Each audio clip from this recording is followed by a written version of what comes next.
السلام علیکم۔ یہ ایک اہم سوال آیا ہوا ہے کہ کیا آپ واقعی آزاد ہیں یا آپ کی زندگی کا اصل حاکم آپ کی اپنی خواہشات ہیں؟ ایسے ہی ملتے جلتے سوالات اور بھی ہیں کہ کیا انسان کا سب سے بڑا آقا کوئی اور ہے یا اس کی اپنی خواہش؟ اگر آپ اپنی خواہش کو نہ نہیں کہہ سکتے تو کیا آپ آزاد ہیں؟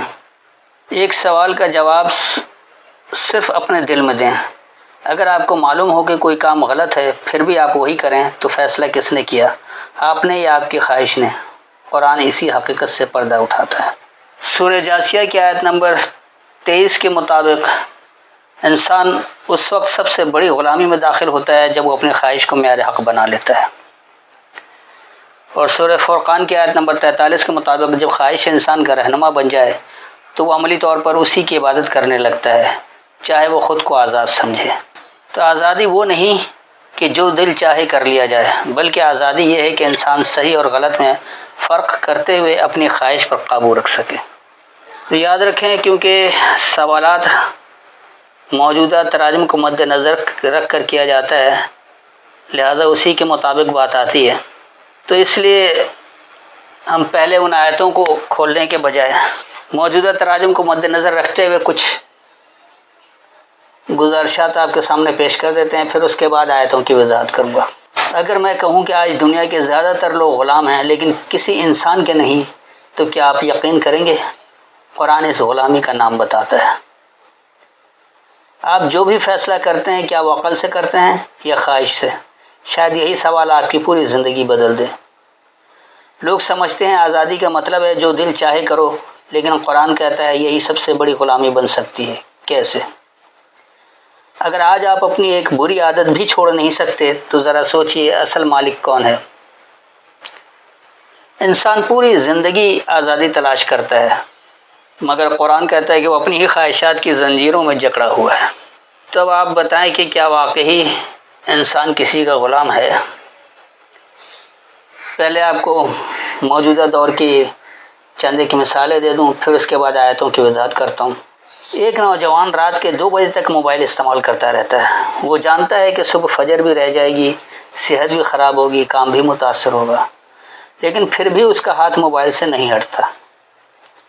فیصلہ کس نے کیا، عقل نے یا خواہش نے؟ یہی وہ مقام ہے جہاں انسان اپنی خواہش کا تابع بن جاتا ہے۔ ایک افسر جانتا ہے کہ رشوت لینا غلط ہے، وہ قانون بھی جانتا ہے، اخلاق بھی جانتا ہے، لیکن جب فائدہ سامنے آتا ہے تو خواہش غالب آ جاتی ہے۔ اصل حاکم کون تھا، ضمیر یا خواہش؟ کوئی شخص معمولی بات پر غصے میں آ کر اپنے والدین، شریک حیات یا بچوں کو سخت الفاظ کہہ دیتا ہے، بعد میں کہتا ہے مجھے ایسا نہیں کرنا چاہیے تھا۔ اگر غلطی پہلے سے معلوم تھی پھر فیصلہ کس نے کیا؟ بہت سے لوگ جانتے ہیں کہ ایک تعلق ان کی ازدواجی زندگی، عزت یا خاندان کو تباہ کر سکتا ہے، اس کے باوجود وہ کہتے ہیں دل نہیں مانتا۔ یہی وہ لمحہ ہے جب خواہش انسان کی رہنما بن جاتی ہے۔ ایک شخص قرض میں ڈوبا ہوا ہے، لیکن نئی گاڑی، مہنگا موبائل، برانڈڈ کپڑے صرف لوگوں کو دکھانے کے لیے خرید لیتا ہے، بعد میں پریشان ہوتا ہے۔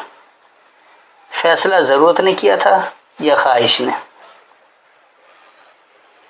ڈاکٹر شوگر کے مریض کو بہت کچھ سے منع کر دیتا ہے، وہ خود بھی جانتا ہے، لیکن کہتا ہے آج آخری دفعہ کھا لیتا ہوں۔ یہ آخری دفعہ مہینوں چلتی رہتی ہے۔ کوئی شخص بار بار نقصان اٹھاتا ہے، پھر بھی لالچ اسے دوبارہ اسی طرف لے جاتا ہے۔ وہ جانتا ہے کہ خطرہ موجود ہے، پھر بھی خواہش فیصلہ کر دیتی ہے، اور خاص طور پر یہ اسٹاک مارکیٹ یا جوا نما سرمایہ کاری میں دیکھنے میں آتا ہے۔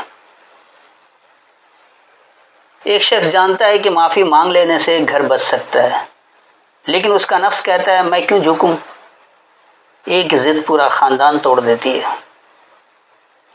بعض لوگ اپنے پسندیدہ لیڈر کی ہر بات درست سمجھتے ہیں، اگر وہی کام مخالف کرے تو غلط قرار دیتے ہیں۔ یہ انصاف نہیں بلکہ خواہش اور تعصب کا اثر ہے۔ کبھی ایسا بھی ہوتا ہے کہ کسی شخص کے سامنے قرآن کی واضح بات آ جائے، مگر وہ صرف اس لیے قبول نہیں کرتا کہ اس کے آبائی نظریات یا پسندیدہ شخصیت کے خلاف محسوس ہوتی ہے۔ اس موقع پر انسان کو اپنے آپ سے پوچھنا چاہیے کیا میں حق کو دیکھ رہا ہوں یا صرف اپنی پسند کی پیروی کر رہا ہوں؟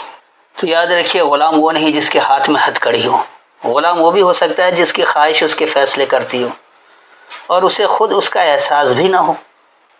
تو اب آئیے ہم ان دونوں آیتوں کو بھی دیکھ لیں جس کے حوالے سے سوال اٹھایا گیا۔ تو سب سے پہلے سورہ الجاثیہ اور اس کی آیت نمبر 23 یعنی 45 کی 23۔ تو جو موجودہ تراجم ان میں سے ایک ترجمہ، کیا تم نے اس شخص کو دیکھا جس نے بنا لیا اپنی خواہشوں کو اپنا معبود اور اللہ نے علم کے باوجود اسے گمراہ کر دیا اور مہر لگا دی اس کے کان اور اس کے دل پر اور ڈال دیا اس کی آنکھ پر پردہ، تو اللہ کے بعد اسے کون ہدایت دے گا؟ تو کیا تم غور نہیں کرتے؟ اب یہ ہے ہمارا مروجہ ترجمہ، اس میں سارا الزام تو اللہ ہی پر ڈال دیا۔ تو جب اللہ ہی گمراہ کر دے تو ہدایت کون دے سکتا ہے؟ تو قصور تو اللہ کا ہو، اگر اللہ ہدایت دے دیتا، گمراہ نہیں رکھتا، تو ہو سکتا ہے وہ ہدایت لے لیتا۔ تو یہ ہے تراجم کی غلطی جو غیر اللہ کے کلام کو مد نظر رکھ کر یا اللہ کے کلام کو سمجھنے کے لیے غیر اللہ کے کلام کا شرک کر کے ملاوٹ کر کے کیا گیا ہے۔ لہٰذا یہ لوگ غور ہی نہیں کرتے کہ نادانی میں اللہ پر کتنا بڑا الزام لگا رہا ہے۔ اب دیکھیے یہاں بات کیا ہو رہی ہے۔ افرائیت، کیا پس تم نے دیکھا، من اتخذ الہہ،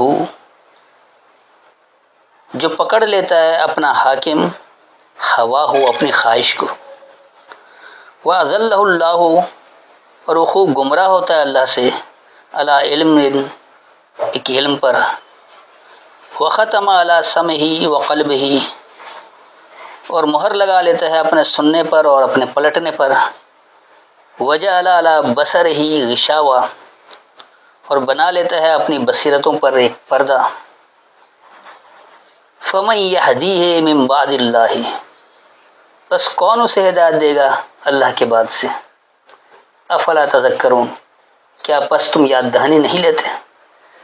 اب دیکھیے کتنی عمدہ بات ہے کہ اللہ بتا رہا ہے کہ جو لوگ اپنی خواہشات کو اپنا حاکم بنا لیتے ہیں تو وہ علم پر اللہ سے خوب گمراہ ہو جاتے ہیں، کیونکہ اللہ منع کر رکھا کہ خواہشات کو اپنا حاکم بنا لیں، اور وہ خود ہی اپنے سننے پر اور اپنے پلٹنے پر مہر لگا لیتا ہے، نہ اسے سننا ہے اور نہ اسے پلٹنا ہے، کہ سنیں گے تو فتویٰ لگا دیں گے کہ منکر حدیث ہو یا پرویز ہو یا فلانا ہو، اور وہ لوگ پلٹتے بھی نہیں ہیں، جس ڈگر پر چلنا ہے اسی پر چلتے رہتے ہیں، اور وہ اپنی بصیرتوں پر ایک پردہ بنا لیتے ہیں۔ تو اس کی وجہ سے ہوتا ہے کیا ہے کہ جب وہ اللہ کی ہدایت کو ہی نہیں لے رہے ہیں، نہ انہیں سننا ہے، نہ انہیں پلٹنا ہے، اور نہ انہیں بصیرت سے کام لینا، اس کے اوپر پردہ ڈال رکھا ہے، بس جو سنتے چلے آ رہے، باپ دادا سے ہوتا چلا آ رہا ہے، جو ان کا مسلک کہہ رہا ہے، جو ان کی فقہ کہہ رہی، بس وہی ٹھیک ہے۔ تو اب ایسے لوگوں کو اللہ کے بعد کون ہدایت دے گا؟ تو کیا پس تم یاد دہانی نہیں لیتے؟ تو یاد دہانی اللہ کی کتاب سے لیا جاتا ہے۔ اب جو اللہ کی کتاب سے ہدایت لے لے اسے پتہ لگ جائے گا کہ وہ کیا کچھ کر رہا ہے اور کیا نہیں۔ تو یہ اللہ نے بہت واضح طور پر بتا دیا کہ آپ کس طرح اللہ سے ہدایت لے سکتے ہیں۔ تو اللہ پر الزام تراشی نہ کریں، اپنے آپ کو دیکھیں کہ آپ خود اپنا ذہن کیسا بنا رہے ہیں اور کیا کچھ کر رہے ہیں۔ ایسے ہی دوسری آیت کا حوالہ دیا گیا ہے جو سورہ فرقان میں، تو 25 کی آیت نمبر 43، کیا تم نے اسے دیکھا جس نے اپنی خواہش کو اپنا معبود بنا لیا ہے، تو کیا تم اس پر نگہبان ہو جاؤ گے؟ اب دیکھیے یہاں کس قدر واضح انداز میں سمجھایا جا رہا ہے کہ ارائیتا، کیا تم دیکھتے ہو، من اتخذ الہہ ہواہ، جس نے پکڑ لیا اپنا حاکم اپنی خواہش کو، افانتا، کیا پس تم تکون ہو جاؤ گے علیہ وکیلا، اس پر حمایتی۔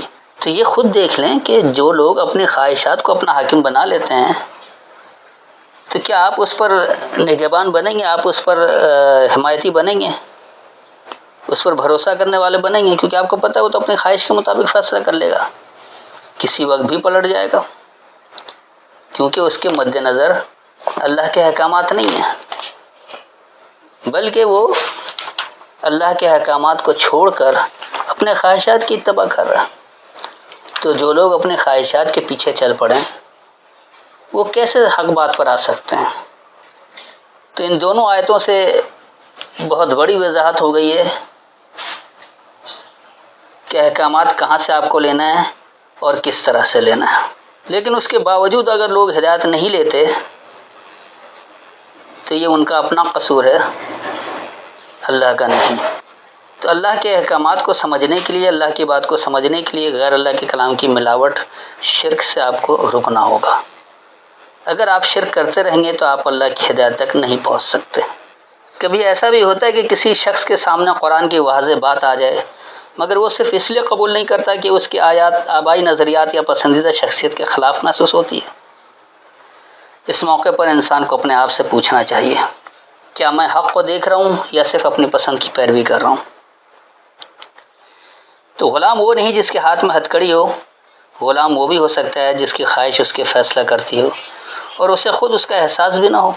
قرآن ہمیں دوسروں کی غلامی سے پہلے اپنی خواہشات کی غلامی سے آزاد کرنا چاہتا ہے، کیونکہ جب انسان اپنی خواہش کو اپنا حاکم بنا لیتا ہے تو پھر وہ بظاہر آزاد ہوتے ہوئے بھی اندر سے قید ہو جاتا ہے۔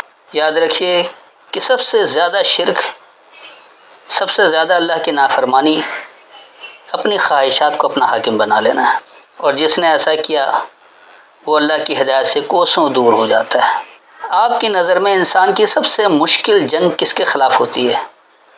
دنیا کے خلاف یا اپنی خواہشات کے خلاف؟ کیا آپ نے کبھی محسوس کیا کہ آپ کسی ایسی خواہش کے سامنے بے بس ہو گئے تھے جسے آپ غلط بھی سمجھتے تھے؟ اپنی رائے کمنٹ میں ضرور لکھیں تاکہ ہمیں اندازہ ہو کہ آپ کس توجہ اور جستجو کے ساتھ درس کو سنتے ہیں، اللہ کے احکامات کو سمجھنا چاہتے ہیں، اللہ کی حدیث سے ہی اپنے عمل کی تصدیق کرنا چاہتے ہیں اور اپنی اصلاح بھی کرنا چاہتے ہیں۔ آپ غیر اللہ کے کلام کا شرک نہیں کرتے۔ پھر اس کی سب سے بڑی مثال اللہ نے سورہ مریم کی آیت نمبر 59 میں دے دیا ہے، یعنی 19 کی 59۔ پھر ان کے بعد چند ناخلف جانشین ہوئے، انہوں نے نماز گنوا دی اور خواہشات نفسانی کی پیروی کی، پس ان قریب انہیں گمراہی کی سزا ملے گی۔ تو یہ کیا ہے؟ تو اللہ نے تو بہت واضح طور پر بتا دیا کہ کچھ لوگ ایسے ہیں جو صلاۃ کو ضائع کر دیتے ہیں۔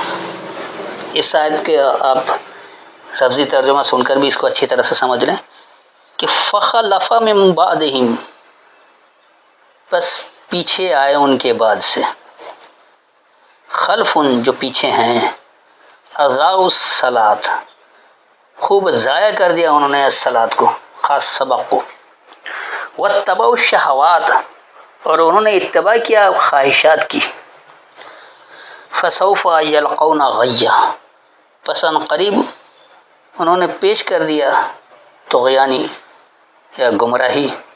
تو یہ اللہ نے واضح طور پر بتا دیا جو اپنی خواہشات کا غلام ہو جاتا ہے تو دراصل وہ صلاۃ کو ضائع کر دیتا ہے، کیونکہ صلاۃ میں اللہ کے احکام کو، اللہ کی کتاب کو اکٹھے بیٹھ کر سمجھنے کا نام ہے۔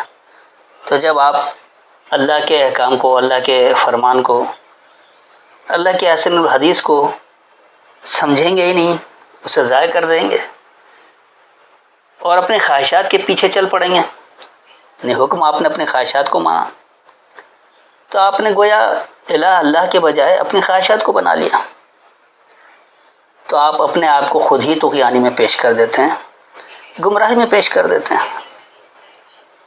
تو یقینی سی بات ہے کہ پھر نتیجہ کیسے نکلے گا۔ تو اسی بات کو اللہ نے واضح کیا ہے کہ انسان ضروری نہیں کہ جو قید میں جکڑا ہو، کوئی مجبور کروا کے اس سے کام کروا رہا ہو وہی غلام ہے، بلکہ غلام ہر وہ آزاد شخص بھی ہے جو چاہتا ہے کہ بس جو میں چاہوں وہی عمل کروں۔ وہ اپنے کسی عمل کی تصدیق اللہ کی احسن الحدیث سے نہیں کرتا، اللہ کے کلام سے نہیں کرتا، بلکہ وہ اس میں غیر اللہ کے کلام کی ملاوٹ کر دیتا ہے، شرک کرتا ہے اور اس سے سمجھتا ہے، بے شک وہ چاہے اسے سنت کا نام دے یا حدیث کا نام دے یا روایتوں کا نام دے یا اماموں کے اقوال کا نام دے یا فقہ کا نام دے، کچھ بھی کر دے، لیکن بہرحال وہ اللہ کے کلام میں غیر اللہ کے کلام کی شرک کر دیتا ہے، ملاوٹ کر دیتا ہے۔ اور اگر خالص بات اس پر پہنچائی بھی جائے تو وہ سورہ حج کے مطابق اس طرح غصے سے ابل پڑتے ہیں کہ وہ حملہ کر دیں کہ خالص قرآن کی بات کیوں کر رہے ہو۔ جب ان کے الہوں کی بات کرنی شروع کر دیا جسے انہوں نے اپنا حاکم بنا رکھا ہے، چاہے فقہ کو، چاہے حدیث کے نام پر سایہ اربع یا سایہ ستہ کو، یا کسی بھی اور دیگر غیر اللہ کی کتاب کو، تو پھر وہ خوش ہو جاتے ہیں۔ لیکن جہاں خالص اللہ کی بات کی جائے تو جیسے وہ مارنے کو دوڑتے ہیں۔ اور ایسی مثال آپ کو ہر جگہ مل جائے گی۔ آپ تنہائی میں کسی سے بات کریں، کسی مجلس میں بات کر لیں، یا آپ سوشل میڈیا میں ہی کسی گروپ میں بات کر لیں، آپ دیکھ لیں کہ جو لوگ ملاوٹ کرنے والے ہیں سیخ پا ہو جاتے ہیں اور فضول میں الجھنا چاہتے ہیں۔ تو اگرچہ آپ اللہ کے ماننے والے ہیں تو اللہ نے آپ کو ہدایت دے رکھی کہ کب کس سے الجھنا ہے اور کب نہیں الجھنا ہے۔ اگر وہ سننے والا ہے، اصلاح کرنے والا ہے تو اسے بات بتائی جائے گی۔ لیکن جو اصلاح کی نیت ہی نہیں رکھتا، جو سدھرنا ہی نہیں چاہتا، جو اللہ کے کلام میں غیر اللہ کے کلام کی ملاوٹ ہی چاہتا ہے، تو بہتر آپ وہاں خاموشی اختیار کر لیں۔ آپ اس کو اپنی بات سنائیں جو واقعی اصلاح چاہتا ہے، تو وہاں بات ہوگی، ہر ایک کے سامنے بات نہ کریں۔ امید ہے مکمل وضاحت ہو گئی ہوگی کہ اپنی خواہش کو غلام بنانا سب سے بڑی غلامی ہے۔ اللہ کے راستے سے ہٹنا، نافرمانی اختیار کرنا بھی خواہشات کے پیچھے چلنے کا نام ہے۔ تو جو لوگ صلاۃ ضائع کر دیتے ہیں وہی خواہشات کے پیچھے چلتے ہیں۔ پھر بھی اگر کوئی تشنگی رہے گی، کوئی بات سمجھ میں نہ آئی ہو، تو آیت کے حوالے سے اپنا سوال دہرا سکتے ہیں۔ السلام علیکم۔